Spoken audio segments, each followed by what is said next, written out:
구국성에 이제 목사님 설명하실 것 같은데, 그거 이제 제가 생각하고, 이렇게 최전방입니다. 여러분들이 앉아 계신 여기가 남방 한계선입니다. 그리고 이제 우리 동물을 통과해 오셨잖아요. 거기서부터는 민간 통제선이라 그래서 민통선 아닙니다. 여기는 민간인들은 살 수도 없고, 농사는 몇 년 전부터 허락을 해서 짓는데, 오후 6, 7시 되면 다 나가야 됩니다. 한 분도 빠짐없이 나가요. 만약에 인원이 체크가 안 되면 난리 납니다. 그 민간이 찾아서 구석구석 돌아다니고 합니다. 귀한 곳에 오셨으니까 보고 느끼고 또 기도 제목 찾으셔서 함께 기도하고 그랬으면 좋겠습니다. 여기 딱 남방계선에 두 개 서면 북한 땅이, 여기는 북한 땅입니다. 2km까지는 우리 땅이지만 그 저대는 저 넘어는 평강고원이라고, 개마고원 다음으로 큰 고원이 있습니다. 어마어마한 평야가 있는데 그 평야가 북한 땅으로 되어 있습니다. 이 철원 평야는 1950년도 제가 6.25동입니다. 저하고 나이 같은 분도 있을 줄 아는데 6.25 때는 여기가 북한 땅이었습니다. 저기 산정호 씨의 김일성 별장이 있지 않습니까? 김일성이 거기 왔다 갔다 하면서 이 철원 들판을 바라보면서 근무를 했는데 6.25 전쟁 때 우리 국군이 이것을 빼앗았습니다. 여기는 그야말로 가나안 땅과 같은 곡창지대입니다. 만약에 이것을 김일성이가 뺏기지 않았다면 지금같이 굶주리지는 않았을 것 같아요. 여기서 나오는 쌀만 가지고도 무슨 쌀? 오대쌀. 그것만 가지고도 평양 시민들이 먹고도 남을 만큼 풍족합니다. 근데 저 어마어마한 땅, 평강고원이 있는데 거기는요 물이 고이질 않아요. 물이 다 땅속으로 스며들어서 논농사가 안 됩니다. 철원 평야의 3배가 넘는데 논농사가 안 돼요. 근데 쌀이 안 되는 거예요. 근데 거기 스며든 물이 어디에서 솟아올라? 철원에서 솟아올라요. 신기한 겁니다. 그러니까 여기는 1년에 12달 가뭄을 타지 않고 아무리 비가만 해도 홍수가 지지 않는 것은 깊은 한탄강이 있어서 물을 다 받아들입니다. 그래서 전국이나 연천에 가면 홍수가 나도 철원에서 홍수 났다 하는 소리 잘 못 들어볼 겁니다. 그만큼 여기는 좋은 것입니다. 제가 이 목회를 하면서 이런 얘기를 많은 분들에게 하면서 참 축복받은 곳이다. 그리고 민통선을 끼고 교회가 있잖아요. 이 교회는 박정희 대통령께서 세워주셨습니다. 그분이 기독교인인지 뭔지는 모르지만 여기 시찰 왔다가 북한 땅 내려다보다가 야 여기 교회 하나 있으면 참 좋겠다. 참 좋겠다. 그 군중참모가 그걸 듣고요. 바로 한경지 목사님한테 얘기를 했어요. 한경지 목사님이 군인교회 1004개 교회를 세웠어요. 1004개. 그 중에 한 교회가 이 교회입니다. 그래서 한 8,700만 원 더 들여서 박정희 대통령이 내려준 하사금과 경남교회에서 협조해서 이 교회를 세워서 전방에, 그리고 십자가 높은 저 십자가 탑에 매년 성탄절 때만 점등식을 합니다.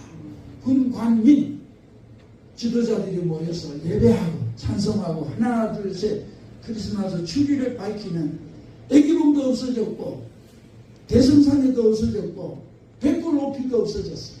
유일하게 대한민국의 십자가탑 남은 것이 여기 하나입니다. 이걸 제가 들어와 저는 몰랐어요.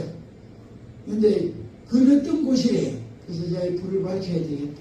기도하고 그래서 전국의 기도회를 요청하라. 그 결과 재작년에 십자가를 LED 등으로다가 세울 수가 있었습니다. 하나님께서 세워주셔서 이제는 전등식을 해도 될 줄로 압니다. 이렇게 됐습니다. 자, 그런 정도로 설명하고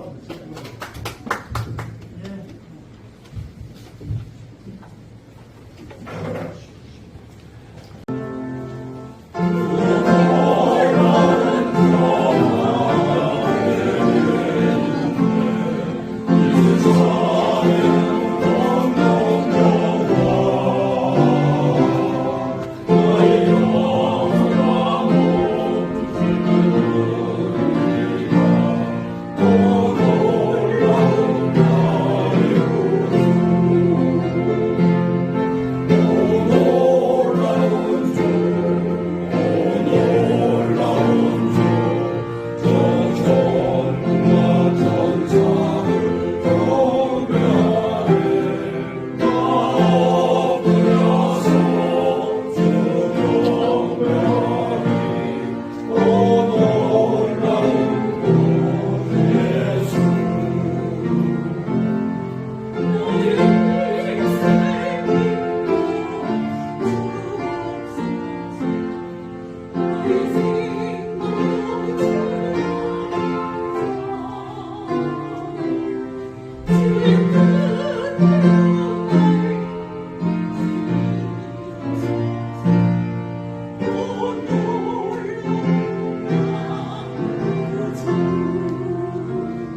최정훈 감독님 찬양은 일반 교회에서는 참 듣기가 쉽지 않은 아주 품격이 느껴지는 고품격의 아주 은혜로운 찬양 감사드립니다.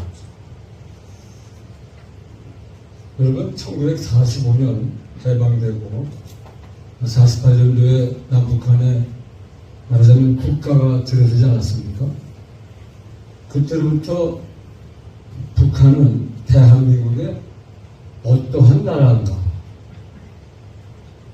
1950년에 가장 큰 피해를 입힌 6.25 전쟁을 일으켰고 3년 동안의 그 격전 속에서 전국은 완전히 폐허가 되고 초토화가 되고 대한민국은 세계에서 가장 가난한 나라 중에 한 나라로 전락해 버렸습니다. 53년 7.27 휴전 이후에도 북한은 계속해서 도발을 해왔습니다. 여러분 지금까지 북한이 휴전협정을 50만 건 이상을 위반했다는 거예요. 50만 건.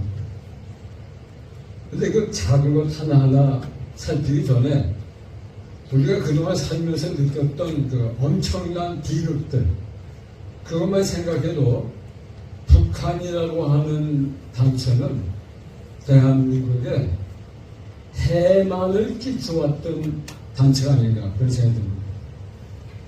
1968년 1월 21일 여러분 잘 아시는 청와대 습격 사건이 있었습니다.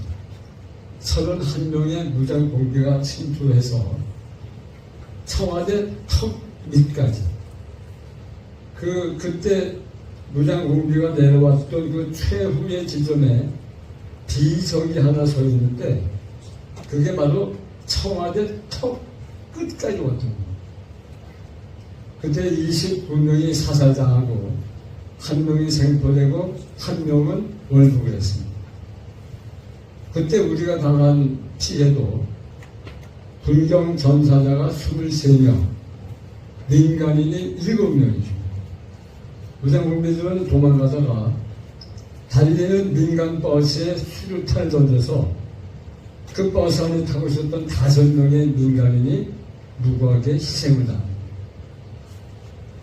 114. 그리고 해도 바뀌지 않은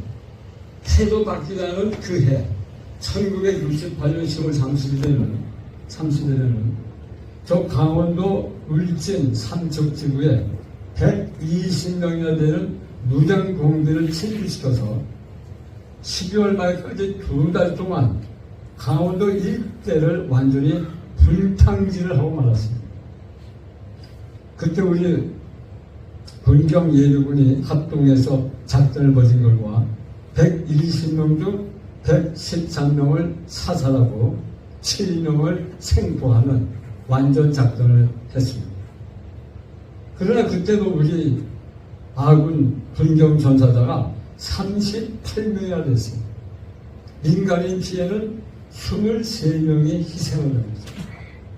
여러분 잘 아시는 평창 초등학교 다니는 승무기가 나는 공산당이 싫어요. 이 말에 무장공비 중 한 사람이 대검을 뽑아가지고 승복의 입을 찢어서 죽였습니다. 그리고 그 어린 두 동생들이 보는 앞에서 승복의 엄마를 칼로 찔러 죽였습니다. 그리고 어린 동생들은 집어가지고 벽에다가 패대기 쳐가지고 죽였습니다. 아버지와 큰형은 그 자리에 없었기 때문에 화를 연했습니다. 온 국민이 울분에 떨었던 바로 울진 삼척 무장공비 침투 사건입니다. 북한은 우리 내국인에게만 피해를 준 게 아니라 우리 국내에 들어와 있는 외국인에게도 피해를 줬습니다. 여러분 잘 아시는 1976년 8월 18일 판문점 8.18 도끼 만행 사건을 기억하실 겁니다. 여러분 그 판문점에 가면은 가장 높은 지역이 3초소입니다. 우리 아군 3초소인데 3초소에서 한 300m 떨어진 곳에 우리 아군의 4초소가 있어요.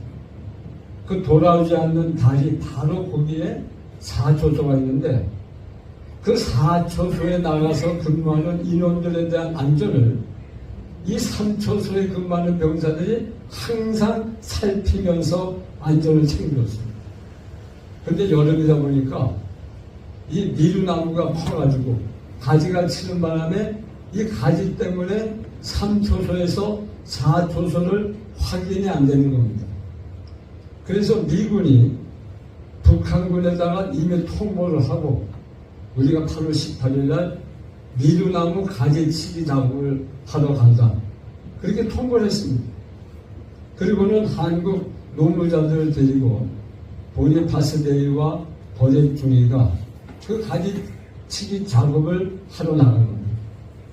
근데 한창 작업을 하는데 갑자기 트럭 한 대 탄 1단의 북한 병사들이 이 도끼, 칼 이걸 가지고 난입해가지고 그 미루나무 가지치기 작업을 지휘하던 보니파스데이와 버렛중이를 도끼로 쳐 죽였습니다. 그래서 미국은 급히 서해상에 항공모함까지 출동을 시키면서 긴장 일촉즉발의 긴장이 됐는데 다행히 김일성이가 그 사실에 대해서 사과하는 바람에 별 탈 없이 끝나게 된 겁니다. 미군들은 매년 8월 18일이 되면 그 보니파스데이와 버렛중이를 추념하는 행사를 해요. 제가 2013년도에 그 JSA 교회 판문점 공동정부구역에 민간 사역자로서 사역하고 있을 때 대대장으로부터 초청을 받았어요. 미군 대대장으로부터 8.18 행사를 하니까 와서 참관해달라. 그래 갔습니다. 갔더니 미군 대대장이 우리 한국군 대대장과 함께 미군 병사 한 40명을 모아놨습니다. 그 JSA는 행정적으로는 동두천에 있는 미 2사단의 지원을 받습니다. 한국군은 한국군 1사단의 지원을 받습니다. 그러니까 미 2사단장과 한국군 2사단장, 그 다음에 군사정전위원회 한국특수대표 소장, 그 다음에 중립국 감독위원회 스위스 대표 소장, 스웨덴 대표 소장, 소장을 단 사람이 5명이 별 10개가 모여서 병사들과 함께 보니파스데이와 버렛중이를 추념하는 행사를 하는 겁니다. 그 행사 가운데 미군 대대장이 그때 순직한 보니파스데이를 부릅니다. 캡틴 보니파스.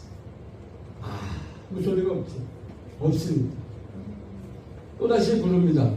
캡틴 보니파스. 그럼 조금 있다가 병사나가 He is not here, sir. 그는 여기에 없습니다. 그러나 그는 우리와 영원히 함께할 것입니다. But he will be with us forever. 조금 있다가 다시 대대장이, 미군 대대장이 이번엔 버렛중이를 부릅니다. 루테넌 버렛. 아무 소리가 없습니다. 다시 부릅니다. 루테넌 버렛. 병사가 대답. He is not here, sir. But he will be with us forever. 그들은 지금 이곳에 없지만 그때로부터 37년 지난 그때까지도 해마다 그곳에 모여서 그 순직한 장소에 모여서 자신의 전우들의 이름을 불러가면서 기억하는 그들의 모습에서 엄청난 감동을 느꼈습니다. 이렇게 한국에 있는 외국인에게도 북한은 도끼를 휘둘렀던 겁니다. 국내에서뿐만 아니라 외국에서도 북한은 대한민국과 국민들을 공격했습니다. 1983년 10월 9일 당시 전두환 대통령 이생이 동남아와 그 대양주를 방문하기 위해서 강조를 이끌고 첫 번째 방문국인 미얀마, 옛날 버마죠. 미얀마에 들려서 둘째 날 행사를 미얀마의 독립영웅 아웅산 장군 묘소를 참배하게 됐습니다. 우리나라 국립현충원격입니다. 오전 10시 30분에 행사가 시작되는데 우리 강요들이 미리 와서 대통령의 도착을 기다리고 있었습니다. 그때 행사 차량으로 보이는 차가 그쪽에 들어오게 되니까 마침 그 북한에서 밀파된 3인조 특수공작원이 그 지붕에다가 크레모와 그 폭탄을 장식했습니다. 근데 대통령이 도착하는 줄 알고 행사 차량이 도착하면서 그 폭탄을 터뜨릴 만한 미리 와 있던 우리 대한민국의 강요 17명이 거기서 순직을 합니다. 여러분 아마 기억하는 분 기억할 겁니다. 당시 서석재 부총리 겸 경제기획원 장관, 이범석 외무부 장관, 한병춘 대통령 비서실장, 서석재 동자부 장관, 민병석 대통령 주치의까지 17명이 거기서 죽음을 당합니다. 전 대통령은 모든 일정을 다 포기하고 즉각 귀국했습니다. 거기서 미얀마 군이 그 3명의 그 특수공작원과 전투를 하는데 현장에서 1명이 사살되고 2명이 체포가 됐습니다. 그 2명이 법정에 옮겨서 사형 판결. 그래서 1명은 사형 판결 난 다음 해 처형이 됐고 1명은 수사 과정에서 순순히 다 불었어요. 북한에서 파송됐다는 걸 순순히 다 불어가지고 그 사람은 사형 판결 받았지만 25년 동안 형무소에 살려두고 있다가 암으로 세상을 떠났습니다. 미얀마 정부는 북한에 소행하는 것을 안 즉시 북한과의 외교관계를 단절해버리고 북한 외관을 다 쫓아버립니다. 그때 내가 놀란 게 하나 있는데 여러분 우리 대통령이 강요들과 함께 외국 나갔다가 북한에 의해서 살해될 뻔했다. 그리고 우리 강요들 17명이 죽음을 당했다. 군수뇌부는 이 화가 하늘 끝까지 닿아가지고 당장 북한에 보복을 하자고 난리였습니다. 놀란 거는 전두환 대통령이 그들을 제지한 겁니다. 그들을. 만약에 내 명령 없이 군대를 움직이면 그건 반란으로 간주하겠다. 그래가지고 군수 내부의 분노를 잠재운 겁니다. 정말 놀라울 정도로 침착성을 보였기 때문에 그 이상의 어떤 불미스러운 일이 나지 않았습니다. 저는 그걸 보면서 참 대통령 아무나 되는 게 아니었구나 하는 생각을 가져봤습니다. 뿐만 아닙니다. 북한은 하늘에서도 우리를 괴롭혔습니다.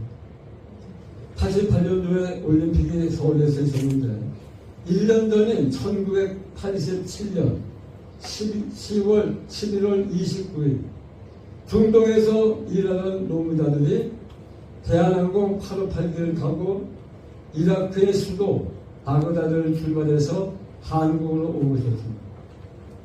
그때 부녀로 가장한 일본인 부녀로 가장한 김승일, 김현희도가 이 폭탄을 858기에 장치하고 중간 경유지인 아부다비에서 내렸습니다. 그런데 모르고 비행기는 한국을 향해 가다가 미얀마의 안다만 해역에 이르렀을 때 공중에서 폭탄하는 바람에 858기에 타고 있었던 115명의 승객, 승무원이 전혀 모두 희생당하고 북한은 바다에서도 우리를 계속해서 도망해왔습니다. 2010년 3월 26일 대한민국 최북단 도서인 백령도 서남방 2.2마일 해상을 초기에 순찰 중이던 대한민국의 해군의 1200톤급 천안함이 북한 어뢰의 공격을 받아가지고 114명의 승조원 중 46명이 희생당하는 비극을 우리는 겪어야 했습니다. 여러분, 그때 일주일 동안 침몰했던 그 천안함을 끄집어낼 때까지 24시간 중계방송 하던 것 다 기억하실 겁니다. 뿐만 아닙니다. 태도 바뀌지 않은 같은 해 11월 23일에는 연평도에다가 무차별 포격을 해댔습니다. 민간인도 있잖아요. 아무나 맞고 죽으라는 겁니다. 참으로 황당하고 의무하고 무책임한 도발. 민간인 2명과 우리 해병대 2명이 그 자리에서 죽습니다. 북한은 6.25 이후에도 하늘과 땅과 바다에서 국내와 해외에서 내국인과 외국인 가족 없이 전천으로 우리를 공격해 왔습니다. 이것이 북한의 모습입니다. 그들은 스스로 우리의 적이 되고 맙니다. 우리는 동포라고 생각하지만 그들 스스로가 자기들을 우리에게 우리의 적으로 만들어버린 것이 그들입니다. 그런데 그들은 아직도 핵무기를 보도하고 있습니다. 북한은 지금 50대에서 100대 정도 되는 핵탄두를 가지고 있다고 추정되고 있습니다. 그리고 그 뒤에는 북한의 뒷배 역할을 하는 중동이 300대에서 500대 탄두를 가지고 있고, 그 뒤에는 러시아가 세계에서 가장 핵탄두를 많이 가지고 6,000개 이상을 가지고 있는 러시아가 북중러가 핵무기를 가지고 호시탐탐 남한을 넘보고 있습니다. 여러분, 대한민국은 머리에 2중 3중 핵무기를 이고 사는 나라입니다. 그러니까 우리는 이유도 없어요. 볼 것도 없어요. 우리는 당연히 미국과 일본과 한 팀이 돼가지고 저 대륙 세력 북중러에 맞서지 않으면 대한민국의 안보는 절대로 지켜낼 수가 없는 겁니다. 미국의 핵이 우리를 지켜줘야만 우리는 저들의 핵을 막아낼 수가 있기 때문입니다. 여러분, 이번에 이재명 대통령이 대통령이 돼가지고 균형 외교를 하겠다. 균형 외교. 경제는 중국과 가깝게 하고 안보는 미국과 가깝게 하겠다. 그런 말을 했죠. 그런데 그 말을 듣고 스티브 배너라고 하는 미국 트럼프 2기 정부 때 백악관 수석 전략가가 무슨 말 했느냐.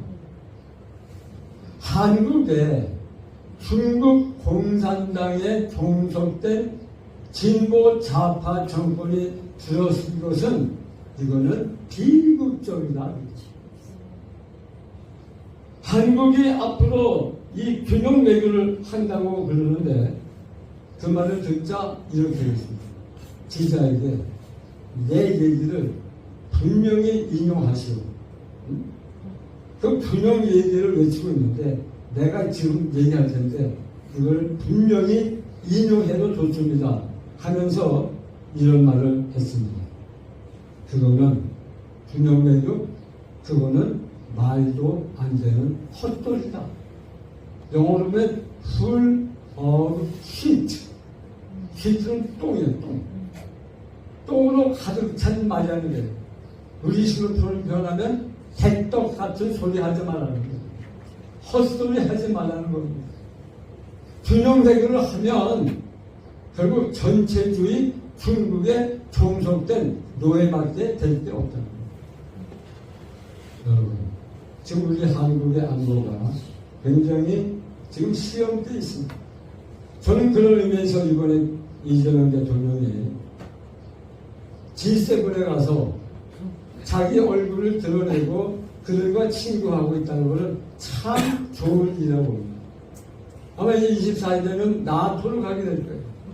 나토 가면 또 나토 정상들과 친구를 하게 될 겁니다. 그 굉장히 중요한 것이고 반드시 해야 되는 것입니다.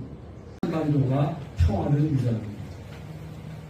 여러분 지난 72년 동안 대한민국에는 전쟁이 없었어요. 북한으로부터의 도발이 있었지만 전쟁이 없었습니다. 왜? 한미일 삼각체제가 북중러와 균형을 이루고 있기 때문에 이 균형이 깨지는 순간 한반도는 전쟁이 나고 말입니다. 그렇기 때문에 우리는 특별히 한미 동맹에서 기도되고 있습니다. 오늘 이 나타나는 이 선지자 엘리사는 이 도단성을 땡 둘러싼 아람 군대를 보면서 기절초풍한 기아스를 당해서 염려하지 말아라. 저들보다 우리와 함께한 하늘의 군대가 많다 하면서 눈을 열어서 보여준 결과 하늘의 무수한 불말과 불병과 도단성을 침치고 있는 것을 목격하게 됐습니다. 그래서 하나님이여 저들의 눈을 어둡게 하여 주시옵소서. 다 보험자를 만들어서 이스라엘 수도 사마리아에 내려가서 밥을 든든히 먹이고 다 돌려보냈습니다. 그래서 화살 하나 쏘지 않고 평화를 만들어냈습니다. 그 엘리사를 향해서 이스라엘의 12번째 임금의 요아스가 뭐랬냐, 이스라엘의 경고와 마병이요, 선지자 엘리사에게 그 말을 했단 말이에요. 선지자 엘리사는 화살 하나 한 번 쏘지 않고 칼 한 번 휘둘리지 않지만은 그의 영역과 지도의 능력을 말미암아서 얼마든지 이스라엘의 국방을 단단히 지킬 수 있었던 이스라엘의 보호막이 됐었고 이스라엘의 안보요 이스라엘의 국방력이 되기 때문에 임금조차도 이스라엘의 병거와 마병이라고 칭송할 수가 있었던 거예요. 여러분, 우리는 수평적으로는 미국과 일본과 서방세계와 연대를 하고 하나가 되어야 됩니다. 수직적인 관계에서는 저와 여러분이 우리 한 사람 한 사람이 엘리사가 되고 대한민국을 지키는 대한민국의 병거와 마병이요, 대한민국의 핵폭탄이요, 이렇게 그런 소리를 들으실 정도로 대한민국의 안보를 우리가 책임져야 될 줄로 믿습니다. 그렇게 우리가 기도하고 간구하면 하나님이 불말과 불수대를 통해서 우리를 도와줄 뿐만 아니라 또한 이 미국과 일본과 자유세계가 대한민국을 도와줄 때 대한민국의 평화는 안전하게 유지될 줄로 믿습니다. 이와 같은 축복이 함께 하시길 바라고 이제 한번 통성으로 합심해서 기도하겠습니다. 하나님 아버지, 우리가 아무리 생각해봐도 한미동맹 하나밖에 없습니다. 한미동맹이 더 하나되게 하여 주옵소서. 나아가서 한미일 안보협력이 더 공고가 되게 하여 주옵소서. 평화적으로 남북이 통일되게 하여 주옵소서. 하나님을 두려워하고 국민을 통합하는 대통령 되게 하여 주옵소서. 주여 삼창하며 뜨겁게 기도한 다음에 우리 김상대 교수님이 마무리 기도하겠습니다. 주여 삼창하겠습니다. 주여!